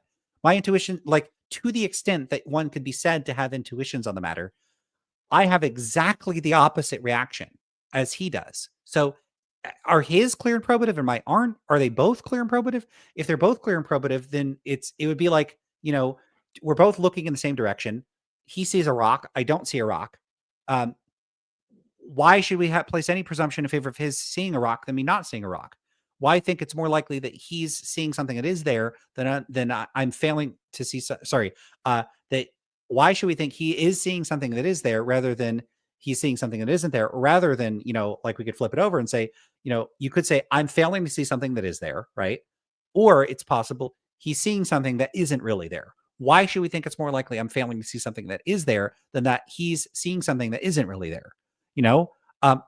All else being equal, why is there a presumption in favor of the person that claims to see the thing rather than the person that claims to see that there is nothing there? Like, why? So if you take a nihilistic kind of view, you've got to give up on that source of knowledge. And if you take that nihilistic view, you have to give up on that source of knowledge. No, you don't. I don't agree that there's that source of knowledge. This is what I find very puzzling about this. He seems to be presupposing that his phenomenology and his intuitions are shared or something without having demonstrated that. And like I'm reporting, I don't think of things that way. It seems to me that it's not the case that things are like he thinks they are. So I'm not giving up on anything. If anything, I would have to, in order to endorse realism, I'd have to give up on how things seem to me, which is that it does not seem that realism is the case. And it's not just that I'm agnostic. It seems to me that realism is not the case. So I would be having to give up on how things do seem to me. Imagine, everyone tells you there's a tree right there. You can't see it. You would be giving up on how things seem to you to say, okay, I guess if everyone else says there's a tree, there's a tree. For some reason, I can't see, touch, feel, interact with this tree at all. Everyone else agrees there's a tree, so I guess there's a tree. That's how realism would seem to me. It's because it doesn't seem like it's real to me. So it would be very ephemeral and ghostly to me to try to endorse realism. It would be very inorganic and counterintuitive. It would be very weird. And again, realists could say, but most people agree with me. Do they? Like, that's an empirical question. My thought is that if you have to give it up when it comes to morality, you're going to need to give it up all over the place in philosophy. See, this is another thing that realists will frequently do. If you got to give it up for morality, you got to give it up for all these other things. Imagine this view. Imagine a person says this, look, me and my friends, we all feel the spirit of God within us. We feel God exists. And we feel God exists. It just seems to us that God exists. And so because it seems to us that God exists, if you want to give up that God exists, you'd have to give up your belief in external reality and mathematics and science. And you don't want to do that. That'd be absurd. So you should really accept that God exists. Would you find that to be a convincing argument that God exists? Well, if it doesn't seem to you like God exists, why would you put that on a level with like it seeming like the external world exists, or that tables and trees and chairs exist, or that math is real? He seems to be presumptively equalizing the presumptive case in favor of there being a moral reality, just like an external world or all these other sorts of things. Like it's like from his perspective, they all seem real and like they're all on a level. There's an external world, there's a moral reality, blah blah blah. And if we wanted to reject the moral reality, like we would have similarly good reasons to reject all these other things. But I just don't grant that initial presumption. It doesn't seem to me like there's a moral reality. So why would I be like that? Or take another case. Imagine a person says, look, I've been in the woods a bunch of times. I've seen Bigfoot. And so, it's clear as day there's a Bigfoot. I've seen Bigfoot. So if you're going to tell me there's, I haven't seen Bigfoot, you might as well tell me you haven't seen the Eiffel Tower, you haven't seen the Statue of Liberty, that like a lot of obvious objects that obviously exist just don't exist. That's absurd. And so, we've seen Bigfoot. The natural reaction is to go, whoa, whoa, whoa, whoa, whoa. I've seen the Statue of Liberty and the Eiffel Tower. I've never seen Bigfoot. What do you, just because you've claimed to have seen Bigfoot doesn't mean I'm obliged to put Bigfoot on equal epistemic footing with the Eiffel Tower and the Statue of Liberty. Now, speaking for myself, I've never seen Bigfoot. I have seen the Eiffel Tower. I have seen the Statue of Liberty. I've been to both of them. Never seen Bigfoot. And this is how realism seems to me, from my point of view. It's in the same situation as Bigfoot, where to a person that has seen the Eiffel Tower, the Statue of Liberty, and Bigfoot, maybe that person, from their point of view, has just as good of a reason to believe in all three. But if I haven't seen Bigfoot, but I have seen the Eiffel Tower and the Statue of Liberty, why should I think Bigfoot is real? I would want better evidence than that. And so, like, testimony alone is simply insufficient. Now, there might be other things, like, lots of people have seen, like, I haven't seen the Great Wall of China in person, but I've seen pictures. And there's a whole bunch of other reasons to think that it'd be like really weird if the Great Wall of China didn't exist. Conditional on like my current epistemic status. Like, I haven't been there to see it in person, but like it would require a lot of coordination and lying and like a weird conspiracy. That's not the case for realism. What we have are philosophers claiming to have private access to these facts, that it seems to them that it's the case, coupled with like a presumption that it seems that way to everybody else. That's an empirical presumption that I think isn't well substantiated. So if we rule that out, what we have are philosophers, some of them claiming to have this sort of view. How many philosophers claim to have this view? I mean, you had 1,785 or something responding to the Phil paper survey out of the about 8,000 it was sent out to. How many philosophers are there? 50,000, 100,000? And let's say 60%. So we have, let's say there's 100,000. Okay, so 60,000 of those are realists. That's like a very small town or city worth of people, like in the whole planet, are realists. Where are the other realists? I'm sure there's like internet realists and stuff like that. So maybe it's a few million. Like, how many people are actually moral realists? Let's say it's 100 million. Let's say it's 1 billion. Like, okay, there's more people that endorse Buddhism than moral realism. There's more people that endorse Hinduism than endorse moral realism. I don't find that to be an especially good reason to endorse those views. Like, I don't think these appeals to how things seem are especially compelling. I don't see it. Let's do a bit more video and then we'll get back to the comments, but I am going to have to go, so we'll have to do part 3. Philosophy, and that's going to lead to an insuperable difficulty about gaining philosophical knowledge, insight, wisdom, and understanding. So just to summarize, your main objection to nihilism is just that it is in conflict with our intuitions. That's right. And the sub. Yeah, it's so strange to say our intuitions. Who is he referring to? Like, if he said it like it's in conflict with my intuitions, that would make sense. But he just says our in a way that doesn't make it clear who our is supposed to be. Does he mean everyone, most people, most reflective people, most people training in philosophy, most non-philosophers, like what, I don't understand philosophers doing this where they say our or we or us, but they're just very unclear about what they mean by that. Substance of our intuitions. So, Right. So just to So- summarize, your main objection to nihilism is just that it is in conflict with our intuitions. that's right. Okay. And the substance of our intuitions. So Right. I, just invite someone to say with a straight face, there's nothing wrong at all about perpetrating the sorts of acts I've done. I've Yeah, like invite someone to say it with a straight face. It like as long as I get to say stance independently, there's no problem. There is nothing like a straight face. There's nothing stance independently wrong about torturing babies for fun. Nothing stands independently wrong. There's nothing stands independently wrong with any actions at all. Nothing. That has absolutely nothing to do with my attitudes, feelings, conduct, behavior, or character. Nothing at all. So, like, why would he think it would be difficult to say that with a straight face? Well, if the expectation is for me to say there's nothing, like, again, let's look at the precise wording. intuitions. So Right. I, just invite someone to say with a straight face, there's nothing wrong at all about perpetrating the sorts of acts I've done. Okay, so imagine a person on the street says there's nothing wrong at all with torturing babies for fun. What would you think that person means? Would you think that person means there's nothing stance independently wrong with torturing babies just for fun? I wouldn't. I would think the person was expressing a normative moral view. This is what I'm talking about when I talk about normative entanglement. Normative entanglement occurs whenever philosophers conflate meta-ethical, it doesn't have to be philosophers, whenever someone conflates meta-ethical considerations with non-meta-ethical considerations such as normative considerations or attitudes or behavioral dispositions. It occurs like here, he's describing the commitments or the implications of being a moral nihilist, a specific kind of anti-realist.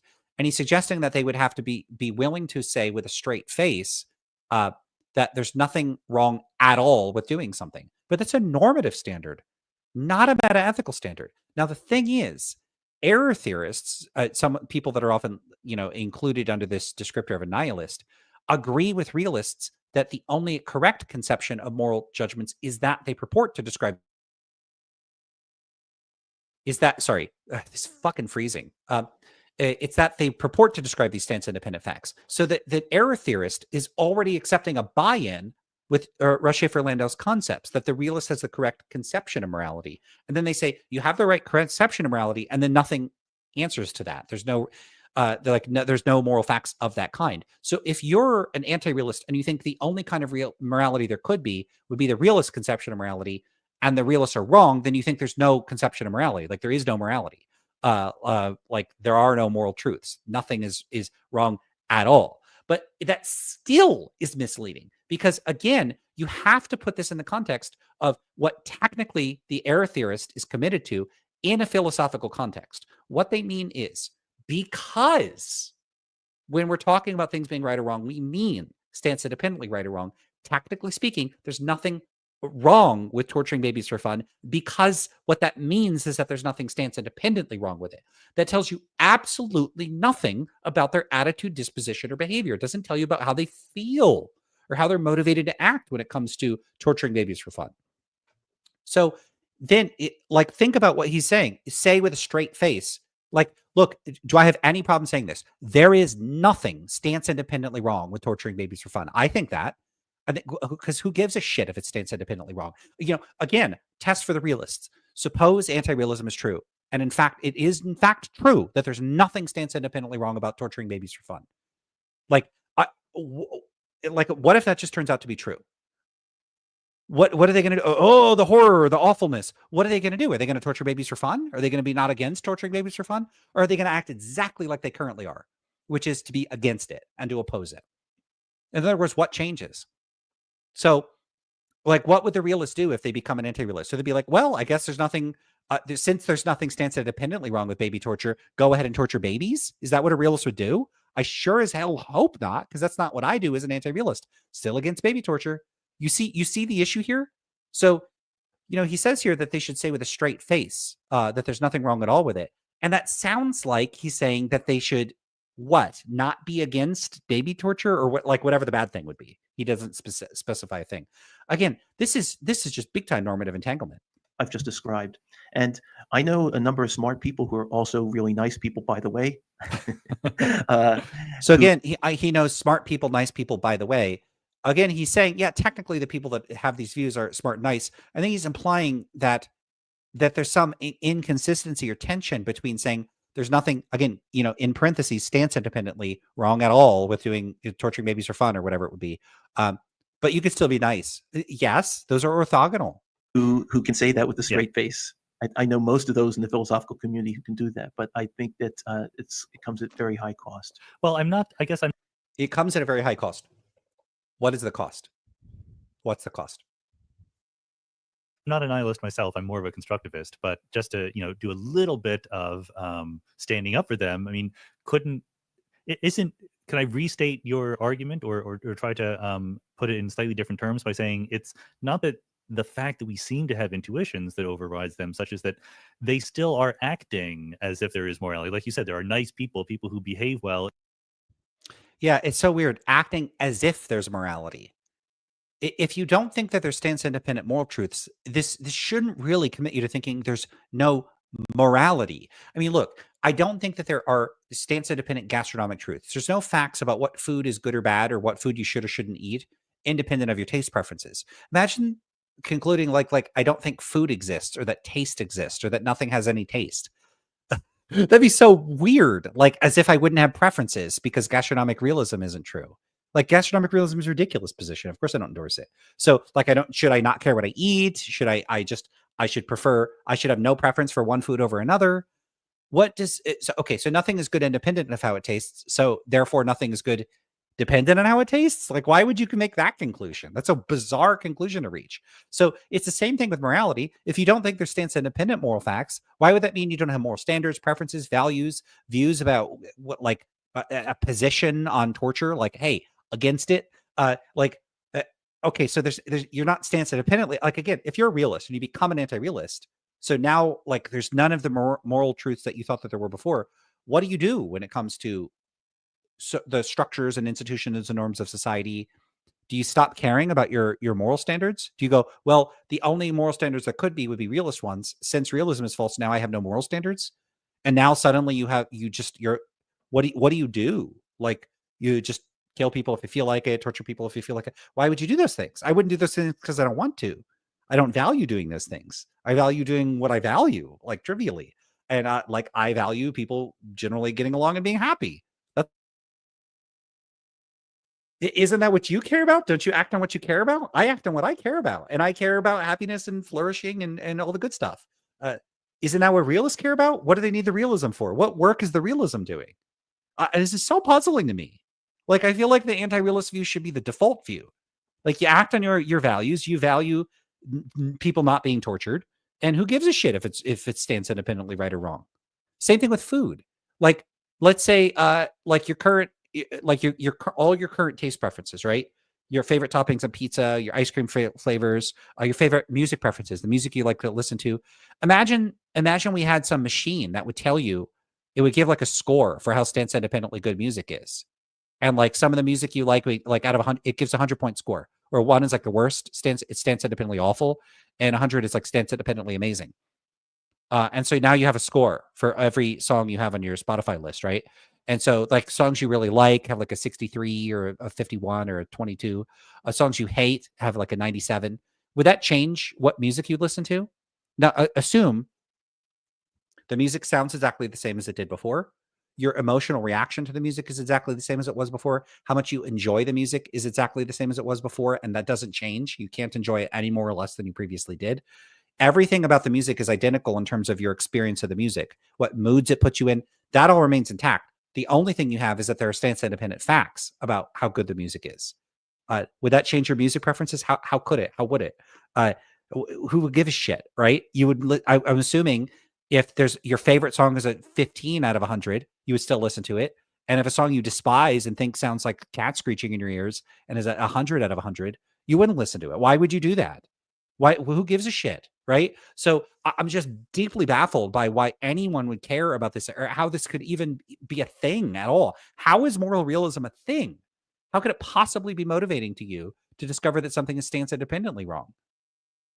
Because if it already aligns with your preferences and goals, wouldn't you have done it anyway? Like, so, if you discover torturing babies for fun isn't stance independently wrong, are you suddenly more okay with it? I sure hope not. If you discover that it was stance independently wrong, would it make you less inclined if you're already inclined? I don't see why it would. So how could this possibly have any practical significance at all to anybody in any context for any reason? I'm very deeply puzzled by this. So weird. Very, very weird. Moral realism might be one of the weirdest views I think any large number of professionals have about anything. It's very weird. And therefore there must be some internal incoherence or inconsistency in a nice nihilism. Like Alex Rosenberg, who was a previous guest on the podcast, he proudly proclaims himself to be a nice nihilist. I think that's a misfire. This is presenting it as though there's some sort of a prima facie like implausibility or tension. There's none at all. There's no tension at all. And this is something I find very frustrating about anti-realists, that they buy into too much of the realist framing of these issues. It's very weird. Imagine someone saying, look, I don't think art is objectively beautiful, but I love art. Is that a tension? Is there some inconsistency? Go to an art gallery, go find some famous artists, ask them if they think art is objectively good or bad. I bet quite a few would say no. But that they love art and they love beautiful things. Would you think there's an inconsistency or a tension there? I wouldn't. That sounds very weird. This sounds real weird. A lot of people probably think food and music is a matter of preference. Would you, like, if a chef is like, yeah, taste is ultimately a matter of preference. Most people have pretty similar preferences. We're not going to want soggy French fries. We're not going to want, dirt in our pies, or chocolate syrup all over a savory pizza. Okay. So most people agree. Does that mean that that there's some tension with them saying, yeah, food is a matter of preference and I love good food and I want to make great food and get good reviews for my restaurant? No, there's no tension there. Why would there be for morality? It's all very, very strange. And anti-realists give way too much ground to realists. Like, realists never had any right to claim in the first place. Yeah, I myself actually don't think there's any inconsistency in being a nice nihilist. Good. I'm glad he said that. Yeah, let's give Russ Shafer-Landau a great deal of credit here. He doesn't buy into a framing that even some anti-realists buy into. So this is awesome. Good. Double thumbs up for that. Let's do the double thumbs up. I very much agree with you, Russ, on that one. Cool. That's a charge I hear sometimes from my students when I introduce them to this idea. But in fact, I think you can be a perfectly coherent, nice nihilist. Okay. And also you can be perfectly coherent nihilist and say, look, I think it's a really terrible idea to perpetrate genocide or to smack kids just because, just when you're angry. And that's also coherent. Right. All their you see here and a great deal of credit to Russ Shafer-Landau for saying this. He's like canceling out. I think it's coming a bit late, and given that he's allowing for this cancellation. So, the anti-realist, the nihilist would say with a straight face, it's not wrong at all to torture babies for fun, but I am opposed to it. I am against it. I'm a nice person that is against baby torture. He's Russ Shafer-Landau seems to be implying, yeah, that's all consistent and fine. At that point, once you cancel out what I take to be the normative and characterological negative implications, I now remain curious, what does he think is so implausible about saying that at that point? So if a person says, hey, I don't think there's anything wrong at all in the sense of it being stance independently wrong to torture babies for fun, but I am opposed to it, I don't like it, and I'll try to stop it. What's implausible about that? What's so terrible about that? I don't get it. What's supposed to be so counterintuitive or weird about that? Forbidden from saying so. In other words, if the realist presents these sorts of like normative entangly objections and they don't have them sort of pragmatically canceled out, in other words, if they're not, okay, so you could say the anti-realist thinks there's nothing wrong at all about torturing babies for fun. If you just say that by itself, it makes the anti-realist sound terrible. If you say, hey, the anti-realist thinks there's nothing stance independently wrong about torturing babies for fun, but they do oppose it and they're against it, and it's totally consistent with them having the same normative moral values as I do, and they act just like me, and they're a good person just like me. If you add all those qualifiers, now what's objectionable about it? What is the problem with it at that point? It's like, if you're going to totally defang the objections of any practical substance, why still present them as having fangs? What are the fangs at that point? Because it looks to me like once you add in all those qualifications, You cancel out everything that made the anti-realist seem so bad in the first place. To people that this seems bad to, it never struck me as seeming bad in the first place.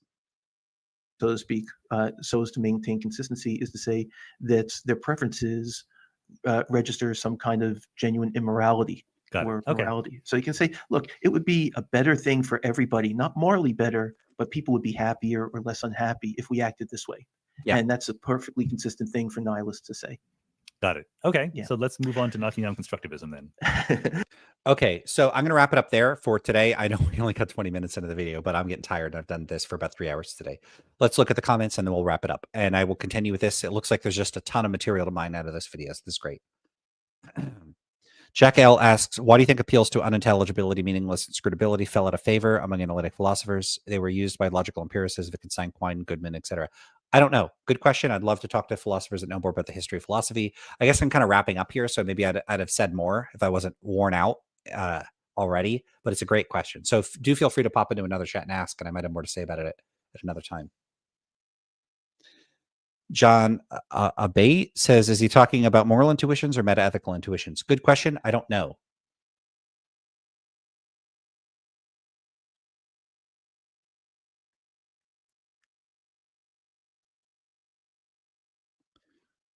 Real Name says, I think your food preferences are truth tracking. Most foods is just digestible carbon and water. Truth tracking of what? I don't know what that means.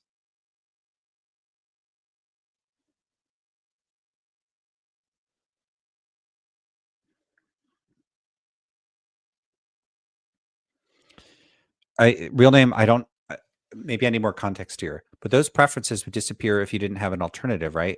I think your bias against food that tastes bad is trivial compared to your bias against food that is molten lead. Sure. Yeah. If food tastes just kind of bad, I'm not going to want to eat it. If it's molten lead, it's life or death. Yeah.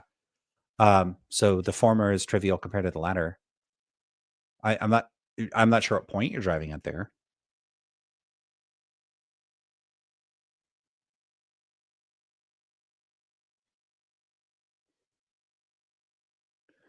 Sorry, I'm looking through the chat, everybody. So I'm looking for chats.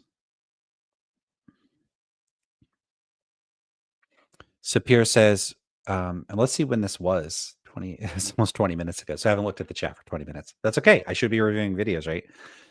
Sapir says, I think that when he says it's clear and probative, he's weaponizing a rhetorical device that's meant to frame someone like you as wrong, confused, maybe even shaming.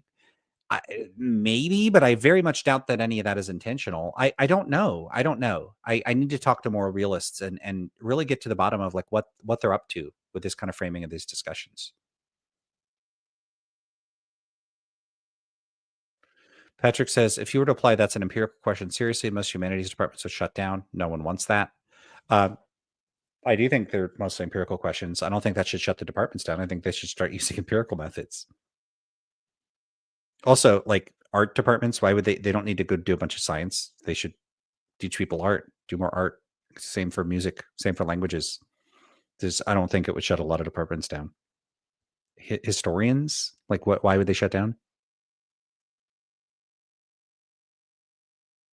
Plum Grubern says, but humanities departments can do empirical research, and philosophers, logicians also deal with obviously non-empirical formal problems. Well, I technically consider all of those empirical, but they're not empirical in the sense that like you need beakers and, test tubes and stuff.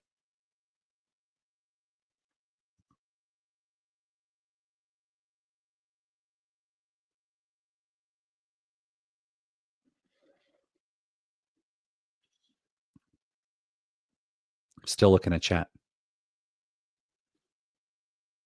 People mostly talking to each other.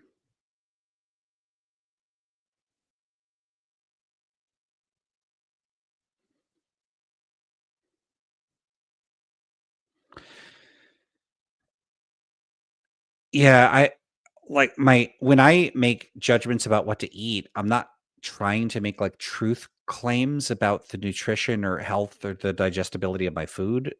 Like I can make those claims, but I find that a little puzzling as a way of framing things. Plim Grubern asks, has anyone tried to explicitly defend normative entanglement? Like try to argue that it's appropriate to do? No. Almost nobody has even acknowledged or engaged with my objection about it. which I find very strange. All right. I think that's it for me, everybody. I'm very tired. I'm going to wrap it up here. Thanks so much, everybody, for being here. That's almost 3 hours, or no, it's about 3 hours of streaming today. I think a little more, actually.